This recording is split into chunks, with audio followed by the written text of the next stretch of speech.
already prepared an answer for it when he gets to his rebuttal. But you, those of you who are Catholics, believe, or say you do, in a God who is all-merciful, all-knowing, and all-powerful, who can do anything he wants, and who loves humankind, and who foresees everything that's going to happen. And yet we had in Haiti last week an event that is, the amount of suffering is something that no one in this room can possibly imagine.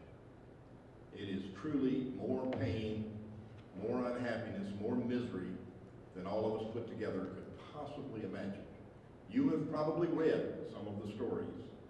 You've probably read about the mother who was told that one of her 2 children was dead, and she was trying to get information about the other child, and found out that one was also dead. You probably have read about the old folks' home, nursing home, that collapsed, and they pulled some of the old people out into the parking lot. But that's all they did. That's some of them that survived were left in the parking lot for days, as much as a week, lying there, one with a broken back, another with a compound fracture, bleeding, some with diapers that had not been changed in that whole week and that were being attacked by rats. This is horrifying and disgusting. And it is incompatible with a reasonable notion of the existence of an all-powerful and all-loving God. And I know there have been lots of theological attempts to explain this. Pat Robertson is at the lowest rung of any such explanations, to be sure. But the explanations that involve things like, oh, well, it has to be, we have to have evil and suffering in the world, or else man won't have true free will.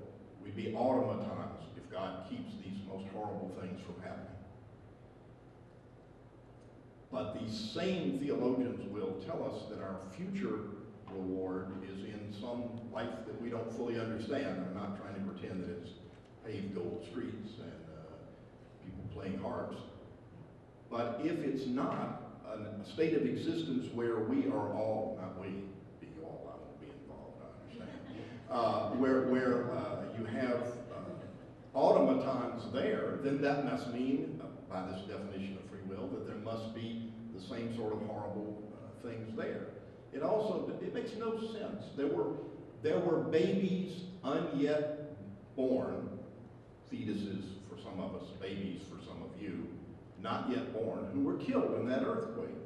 There were children who were made into orphans by the thousands in that earthquake. What free will did they have? What possibility did they have to avoid these terrible, horrible things?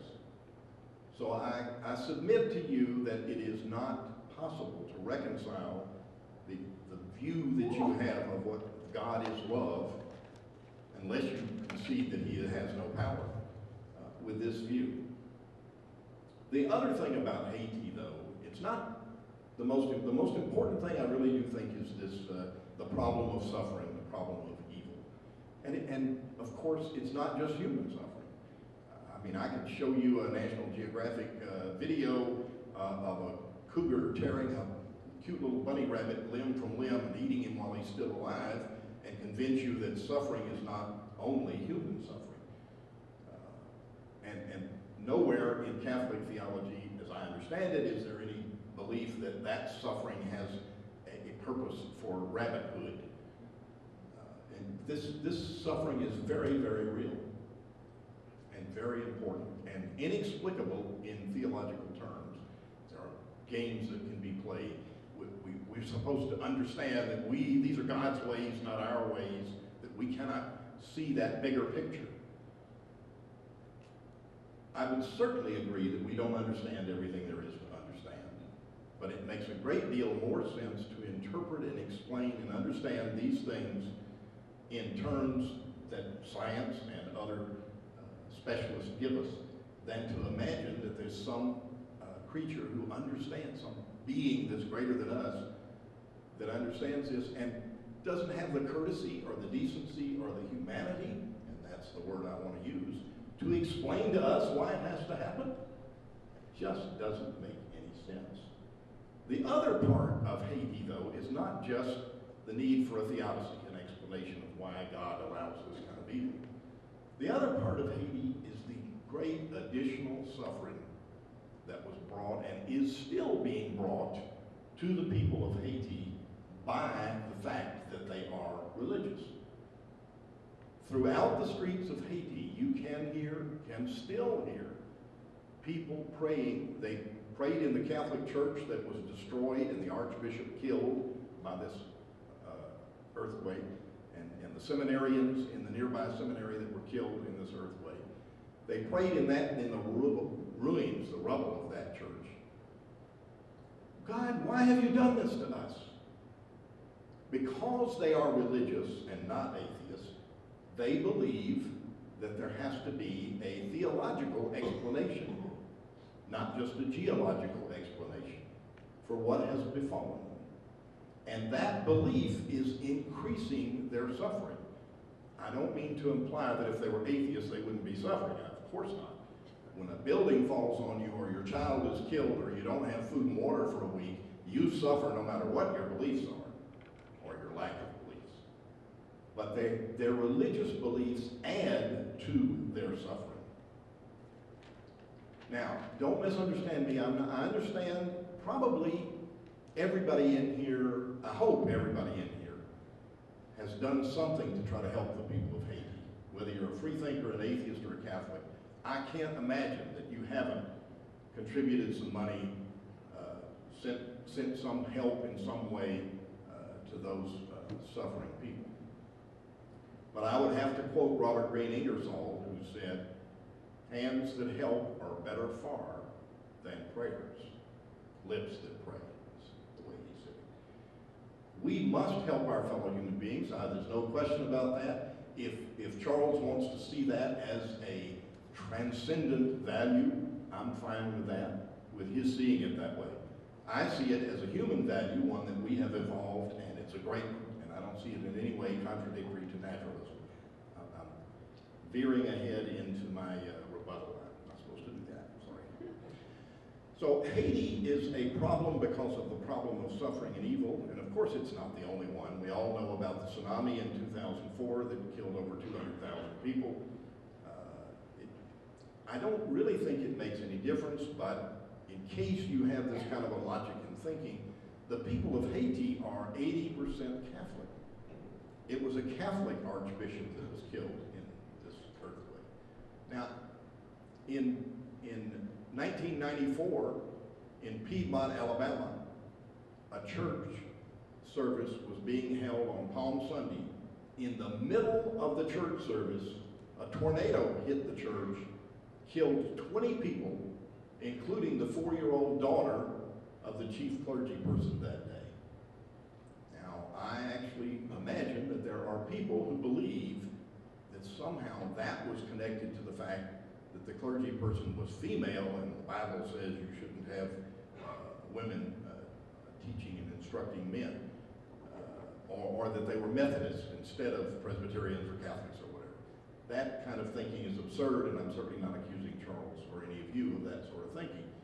But it is insane to try to develop understanding and predicting and doing better with the next earthquake or the next thing that befalls Haiti based on religion, based on Catholic or any other kind of theistic beliefs.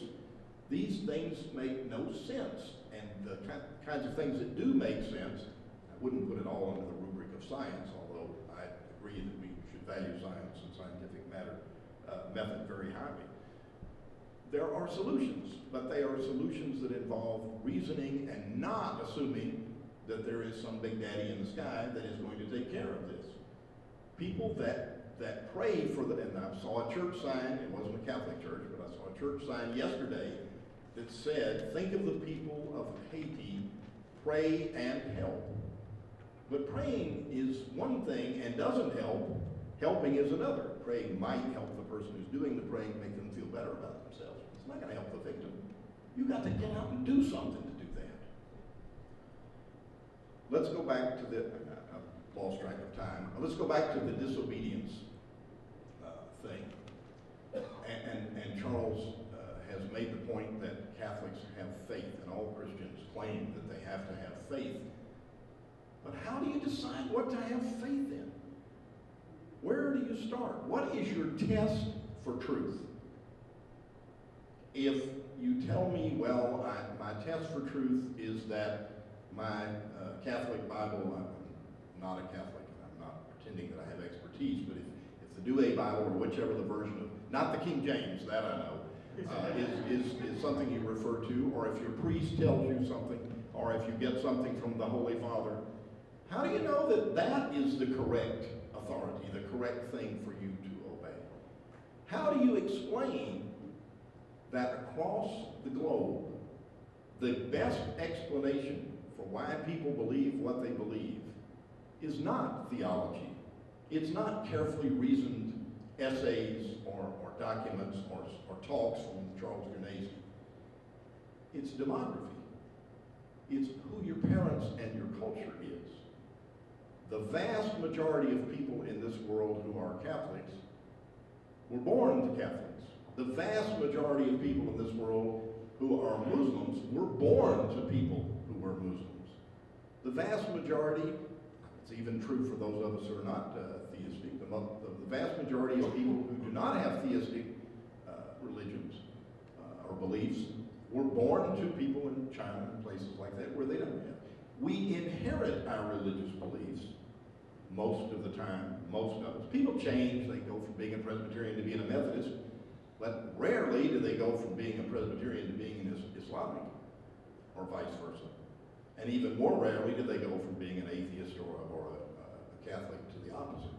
I know at the end of the debate tonight, all of you Catholics are going to come my way, but that'll be very unusual, because most Catholics don't get to hear such brilliance, and most atheists don't get to hear the kinds of brilliance that you hear from Charles either, just to be even-handed about it. It is not a matter of thinking it through and what convinces you that leads people to have the particular religion. Now, some people say, oh, it doesn't matter. It's all worshiping God, and it's all the same God. It's just different paths to the same God. Well, the leaders of all the churches disagree with that, disagree with it fairly violently in some cases. And the differences in what these churches teach are quite important. They are not trivial, not to anyone. The differences in belief lead to differences in action, in whether or not you accept two gay or lesbian people loving each other or marrying each other, or whether they can adopt children, or what your view is on abortion, or what your view is on capital punishment, and so forth.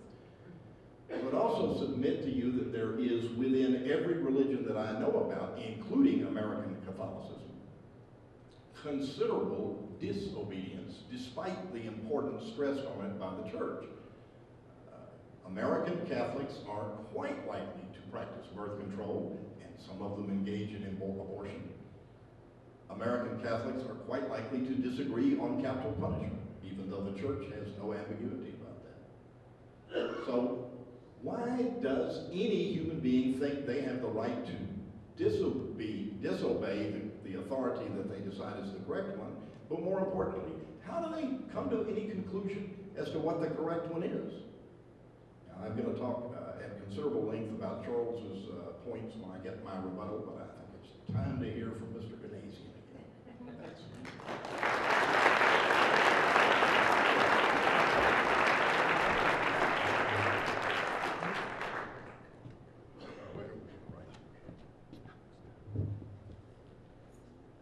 Can't even find the moderator, and he's trying to persuade me. I'm trying to find out how much time I have. I know I went overboard, so I think I've got a penalty.